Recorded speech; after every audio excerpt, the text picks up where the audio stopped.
I need to go to sleep after class. And then I don't even sleep like 8 hours. I sleep 5 and it's already 5 p.m. then. And then it's 5 p.m. and then I have what, 3 hours more of sun and I cannot even go out because I need to shower, then 1 hour, like get ready, 1 hour gone. And then it's getting dark again and I need to like do homework. It's like, it's not good. Hi, Leonie. First of all, could you please tell me where are you from and when did you apply to come to Japan originally? So I'm from Germany. I'm currently in Germany and I was supposed to go to Japan this year in April, so it's not that long ago. But the plan of going is already over a year. So. And why does studying in Japan mean so much to you?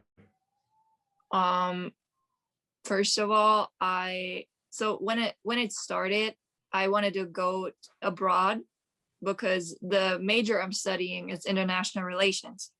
So I thought it might make sense to go abroad to study. And I already, like, I searched up places and I came across Japan and I read upon Japan and some of the things that are cultural manners or something like that. And I was like, this sounds great. And then I looked it up and my university especially had really great scholarship opportunities. So I applied and then I was like so happy I could go. I got accepted. I have 100% scholarship for the first year, so I didn't need to pay anything. And then everything got ready. I did all the documents and then and then in December then they said they shut down all borders, which was 4 months before I was supposed to start studying. And then 2 months later, I got my COE. And then I started studying online because I needed to, obviously.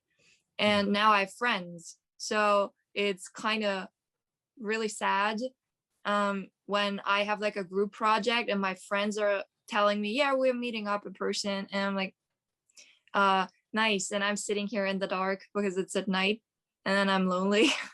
It's really kind of, now it's even more sad because now I really want to go to meet all the people that I have come to know on my phone or online. Yeah. What time are your classes? My first class starts at 2 a.m. So it's 7-hour time difference because I live in Germany, Europe. Yeah. And I usually have my first period at 2 a.m. and the last one. I have one class on Tuesdays that starts at 9:20 and goes until 10:50 a.m. But that is only Tuesdays. Usually it's from 2 a.m. to 9:10 a.m. more or less. And that's pretty much every day, right? Yeah, it's really stressful. I can imagine. I mean, stressful, I think, is a very nice word. I think it's, people could really be mentally healed because of this type of life, because our body, our mind is not supposed to be active, especially studying every day from 2 a.m. to 9 a.m. And it should not be a long-term solution. Should be maybe like the first week, the first 2 weeks, because of you're planning to move, but not a long-term solution for you. And correct me if I'm wrong, but you had to start in April, otherwise you may have lost your scholarship. Is it correct? I mean, yeah, because if I hadn't started in April, I would have not attended classes, so I would have failed my class. So yeah, because the scholarship in my university goes based on grades. So I had my scholarship for the first year awarded based on my high school grades. But if I didn't keep it up in university, then obviously they wouldn't, I don't know if they would continue, but they would definitely not renew it, which would be very devastating. Sure. I understand. And we already spoke a little bit about it, but I want to know about how you're feeling right now and how the Japan entry ban is affecting you and your life. Oh yeah. So first of all, I have to like be awake at night. So all day, like every day, basically, besides weekends. And not even that, my weekends are cut short. because on Sunday night classes start again.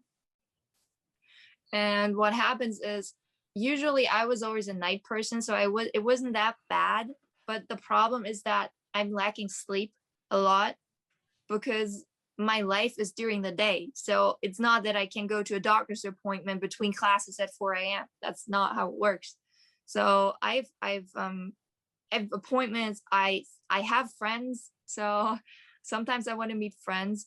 And the problem is that I don't get sleep. Like I get so less sleep. It's not even, it's like, it's bad. There was 1 week, 2 weeks ago where I had a lot of assignments. And then I have this weekly doctor's appointment, all of this, that. The whole week I had 24 hours of sleep. The whole week. So Total. that was pretty tough. And it did affect me also physically. So the whole stress kind of messed up my hormones. So I have bad skin. I lose hair, a lot of hair. And I get my period now all 2 weeks instead of all 4 weeks, which is very stressful and not healthy. And all what else? Yeah, it all obviously affects me mentally because I don't know when it's going to end. And that was going to be my life. I was going to stay there after studying. So I was planning on finding a job or at least continue education or something like that. So I was supposed to move there for at least 4 to 6 years. And now half a year is gone of my 4 years. And it's just very sad. How do you think that as a student in Japan, you will add benefit to Japan society?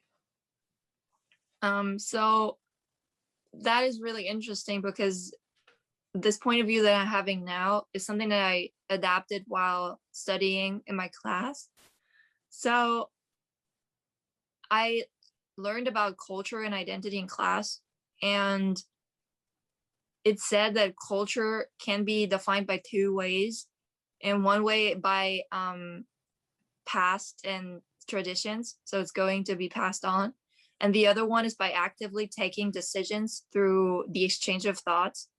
And I think this is what my major is all about, like international relations and changing thoughts. And I think that Japan is not a perfect country by any means. No country is. Every country has issues and every country has social problems. And the more I study in Japan, quote unquote in Japan, or at least about the environment in Japan, I realized that they also have a lot of social problems.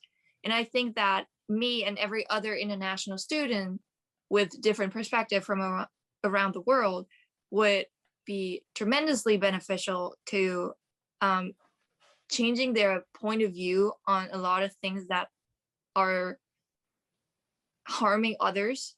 So I think it would be helping me because I could broaden my horizon, and it would also help Japanese people or Japan as a country to be more like fulfilled and more advance their thought process to develop in a better direction. So I think this is the main thing that I would say. Thank you very much for sharing that. What will it mean to you if there is another delay for students before they can come to Japan, and this situation of you studying online will keep even longer? Yeah, it would be terrible.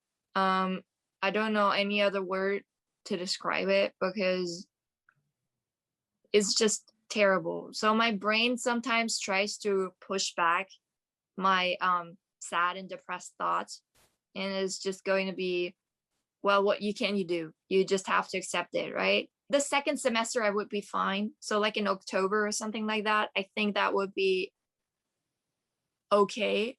But until like if I have to wait a whole year until next April and then pass another Christmas, pass another birthday here, I don't know if I would mentally be able to take that. I think I would go insane, because it's not only that, because I'm locked in my room for like ever. But I don't see the sun a lot. because I have to sleep.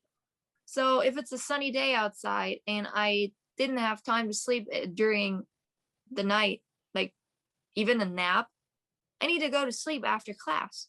And then I sleep. I don't even sleep like 8 hours. I sleep 5, and it's already 5 p.m. then. And then it's 5 p.m. and then I have what 3 hours more of sun, and I cannot even go out because I need to shower. Then 1 hour, like get ready, 1 hour gone, and then it's getting dark again, and I need to like do homework. It's like it's not good. Like there's a reason why people in the polar zones, living in the polar zones, are getting depressed with no sunlight. It makes people sad. So I don't know how I would handle that, to be honest. And I'm really, really sorry to hear that. I think no one should be in this situation, and especially young people that are planning to study the language or go into university, and they have no fault in this situation. You just actually won a scholarship, and you were in the highest grade, and now you're stuck in this situation because Japan is not prioritizing the entrance of student, which I think is unacceptable. What would you say to the Japanese government if you could talk to them directly? So first of all, I would say I understand that they're being precautious because of the virus. Because I know some, like, I don't know much, but I know that they're, how can I say, the medical health system is what I wanted to say. The health system isn't as, like, doesn't have that many capacities, so they need to be careful, and I understand that. But I also want to say that money isn't always the right choice in many things. And if there is another reason for allowing thousands of athletes and their teams to come, if there is another reason besides money, okay, tell me and I might understand. But I don't understand. The rules just don't make sense. Like, I don't understand, because on the webpage of the embassy in Germany, it says new applies for visa are not allowed until further notice, which is like, okay. But it also said that if someone has already a visa, they can get a re-entry permit. It could be my neighbor. It doesn't make any sense. Like, where's the difference? At least say no one can come in, or because that does make sense. If I had a neighbor and that neighbor had a visa and he could go to Japan, how high are the chances that if he has COVID, I might have COVID, but if he doesn't, I don't understand. Like, these things are just making me, even like visa, kind of making me mad, because like, I understand being careful and prioritizing your own country and the lives of your people as a government, but I don't think it's right to just prioritize money and then kind of, in quote unquote, destroy lives of people because they cannot see the sunlight, meet their friends, I get nerve twitches so hard when I'm tired that I think my brain is exploding because I'm so lacking of sleep that I'm completely overworked. And I think that this is something really sad, that if money is so much more important than the lives of people, then I think they should think about it one more time.